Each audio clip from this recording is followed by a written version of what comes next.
Assalamualaikum guys, hope you are all well. Welcome in this series of basic finance. आज हम बहुत ही interesting topic discuss करेंगे। क्या आपने कभी सोचा है कि एग्रीमेंट्स में चीटिंग हो तो क्या होगा, या कोई ऐसा सिस्टम है जो ट्रस्ट के बगैर चल सकता हो? जी हाँ, एक ऐसा सिस्टम है जिसका नाम है इथीरियम। आज हम उसको डिस्कस करेंगे। आज की इस वीडियो में हम ये कंटेंट कवर करेंगे, इथीरियम क्या है, इसको किसने डिस्कवर किया और कब किया, ये कहाँ कहाँ यूज़ होता है, बिटकॉइन और इथीरियम में क्या डिफरेंस है, स्मार्ट कॉन्ट्रैक्ट क्या है, ये किस टेक्नोलॉजी पे काम करता है, एंड लास्ट वन कंक्लूड। सबसे पहले देखते हैं कि इथीरियम क्या है। इथीरियम एक डिसेंट्रलाइज्ड ग्लोबल कंप्यूटर है, यानी दुनिया के हज़ारों कंप्यूटर्स मिलकर एक सिस्टम चला रहे हैं। इसको बनाने का मकसद क्या था कि ब्लॉकचेन पर सिर्फ पैसा ट्रांसफ़र ना हो बल्कि ऐप्स और प्रोग्राम्स भी चल सकें, यानी ये एक बहुत पावरफुल सिस्टम है।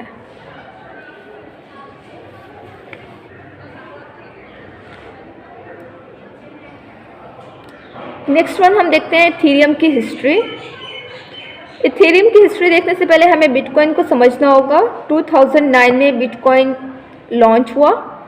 ये सिर्फ एक काम करता था, यानी डिजिटल मनी ट्रांसफ़र करता था। ये था डिसेंट्रलाइज सिस्टम ही था, बट इसका काम क्या था कि जस्ट मनी ट्रांसफ़र करना, विदाउट बैंक, विदाउट ऑर्गेनाइजेशन, किसी लॉ, गवर्नमेंट, सबके बगैर ये मनी ट्रांसफ़र करता था। फिर एक नए यंगर प्रोग्रामर ने सोचा कि अगर ब्लॉकचेन पर पैसे के साथ साथ ऐप्स और प्रोग्राम भी चलें, क्या ये पॉसिबल है? 2013 में विटेलिक नामी एक प्रोग्रामर ने जो है वो इथीरियम का आइडिया इंट्रोड्यूस किया। इन्होंने वाइट पेपर इथीरियम का पब्लिश किया, जिसमें एक्सप्लेन किया कि ब्लॉकचेन प्रोग्रामेबल बनानी है, स्मार्ट कॉन्ट्रैक्ट इंट्रोड्यूस करने हैं, डिसेंट्रलाइज एप्स बनानी है। ये आइडिया बहुत यूनिक और पावरफुल था। नेक्स्ट वन 2014 फंडिंग और ICO। 2014 में इथीरियम की टीम ने क्राउड फंडिंग की, जिस प्रोसेस को कहते हैं ICO, यानी इंटरनेट कॉइन ऑफरिंग। इसमें क्या था कि लोग बिटकॉइन छोड़ के इथीरियम के कॉइन्स खरीदना स्टार्ट हो गए थे, जिसकी वजह से इथीरियम के प्रोजेक्ट में फंडिंग हुई। 2015 में इथीरियम ऑफिशियली लॉन्च हुआ, 30 जुलाई 2015 में। इसके फर्स्ट वेरिएंट का नाम था फ्रंटियर। इस स्टेज पर डेवलपर्स जो है वो स्मार्ट कॉन्ट्रैक्ट बना सकते थे। अब नेक्स्ट वन हम ये डिस्कस करते हैं कि इथीरियम किस टेक्नोलॉजी पर काम करता है। इथीरियम ब्लॉकचेन टेक्नोलॉजी पर काम करता है। हम ब्लॉकचेन को जो है वो एक डिजिटल रजिस्टर समझ सकते हैं। मिसाल के तौर पर ये एक रजिस्टर है, डिजिटल रजिस्टर। हर पेज जो है वो ब्लॉक कहलाएगा। हर पेज पर ट्रांजैक्शन लिखी हुई होती है। मिसाल के तौर पर इस जो रजिस्टर है, इसकी कॉपी बाकी सब स्टूडेंट्स के पास भी है। अगर कोई एक बंदा अपनी कॉपी चेंज करता है तो वो ऑटोमेटिकली दूसरे स्टूडेंट्स की कॉपी से डिफरेंट हो जाएगी। इस तरह इसमें चीटिंग करना बहुत मुश्किल है। इथीरियम की बहुत इंपॉर्टेंट चीज़ डिस्कस करने लगे हैं, स्मार्ट कॉन्ट्रैक्ट। स्मार्ट कॉन्ट्रैक्ट क्या है? ये ऑटोमेटिक एक एग्रीमेंट है जो खुद ही एग्जीक्यूट हो जाता है। मिसाल के तौर पर स्कूल स्कॉलरशिप, कंडीशन क्या है कि अगर 80% रिज़ल्ट आया तो 5000 रुपीज़ मिलेंगे। अब नॉर्मल सिस्टम में क्या होगा? टीचर्स पेपर चेक करेंगे, ठीक है, जिसका 80% रिज़ल्ट आया फिर ऑफिस से अप्रूव करवाएंगे कि उस बच्चे को रिवॉर्ड देना है। नेक्स्ट बैंक से पैसे निकलवाएंगे और फिर रिवॉर्ड देंगे। लेकिन इथीरियम में क्या है कि ये कंडीशन कोडिंग में लिख दी गई होगी, जैसे ही 80% रिज़ल्ट आएगा पैसे खुद ब खुद ट्रांसफ़र हो जाएंगे। यानी इथीरियम में कोई डिले नहीं, कोई करप्शन नहीं, बल्कि ये एक बहुत पावरफुल सिस्टम है। ईथर और गैस फी। ईथर इथीरियम का पैसा है यानी कॉइन है जो यूज़ होता है फ़ी देने के लिए, इन्वेस्टमेंट के लिए, स्मार्ट कॉन्ट्रैक्ट चलाने के लिए।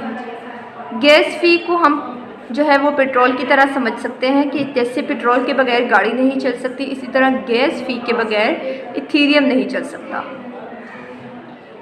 नॉर्मल सिस्टम में क्या होगा कि गैस फ़ी कम होती है, बट जब लोड ज़्यादा होता है, नेटवर्क बिजी होता है, तब गैस फ़ी ज़्यादा लगती है।